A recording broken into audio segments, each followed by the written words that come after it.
안녕하세요. 표제튜브입니다. 오늘은 지난번 일본 폭주족 이야기에 이어 일본의 여성 폭주족에 관한 이야기를 해보려고 합니다. 이 이야기는 일본에서 가장 큰 여성 폭주족 집단인 레이디스의 전 회장 나카무라 씨의 연설을 참고로 만들게 되었습니다. 폭주족이 조직폭력배와 같은 극의 범죄단체였던 격동의 시기, 그때의 일본 여성 폭주족들은 과연 어땠을까요? 지금 바로 시작합니다.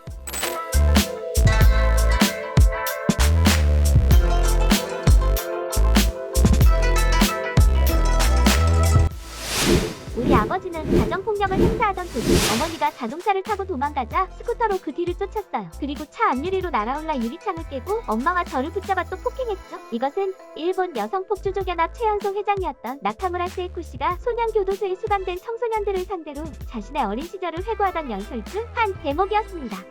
그녀의 연설은 불량 청소년들이 어떠한 가정환경에서 자라나고 또 어떤 과정을 통해 폭주족에 들어가게 되는지 잘 알 수 있었습니다. 그녀는 특수상해죄와 각성제 사용 마약점과 등 일반적인 여성이라면 상상도 할 수 없는 전과를 갖고 있습니다. 지금은 지난 세월을 반성하고 40이라는 부록의 나이에 대학에 입학하고 프라하에 3명의 자녀를 두고 있는 엄마이기도 한데요.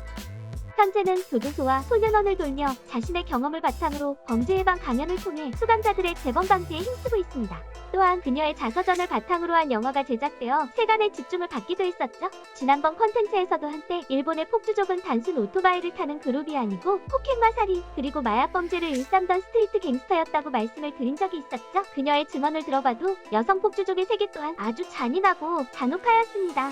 서로 구역을 차지하기 위해 전쟁을 하고 또 내부에서 더 높은 자리를 차지하기 위해 밑선을 쳐내고 자기가 올라가는 일도 비일비재했습니다. 이쯤 되면 정말 조폭과 전혀 다를 것이 없네요. 또 우리나라와는 조금 차이가 있는 특징 중 하나입니다만 우리나라는 폭주족에 소속된 여학생들은 대부분 뒷자리에 타거나 남학생들과 어울리며 비행을 저질렀는데 일본은 여성들이 직접 운전을 하고 쇠파이프를 휘두르기도 했답니다.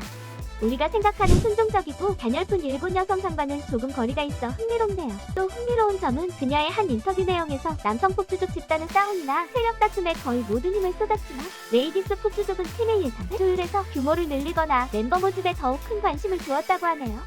그러나 최근까지도 악습이 그대로 이어져 내려와 불량 청소년들끼리 서로 상납금을 걷는다든지 탈퇴하려는 학생을 집단 폭행하는 사건이 발생하고 있는 실정입니다. 최근은 사회 전체적 인식이 폭주족은 민폐를 끼칠 뿐 더 이상 두려움을 느낄 대상도 아니고 강해 보이지도 않는다는 시선으로 기울자 수가 많이 줄고 철없는 몇몇 코스프페 집단의 모임으로 전락하기는 하였지만 여전히 불량 청소년들의 탈출구와 오토바이는 서로 공존을 이어가고 있습니다. 가정환경의 불화로 시작해 사회에 불신이 생겨 불량 서클로 빠지게 된 일원이 대부분인 폭주족. 그들에게 따뜻한 말 한마디라도 건네는 사람이 있었다면 그들은 사회 각계각소에 피해를 주는 폭주족이 아닌 그저 자신의 취미를 즐기고 또 공유하는 자유로운 모임이 되었을지도 모릅니다.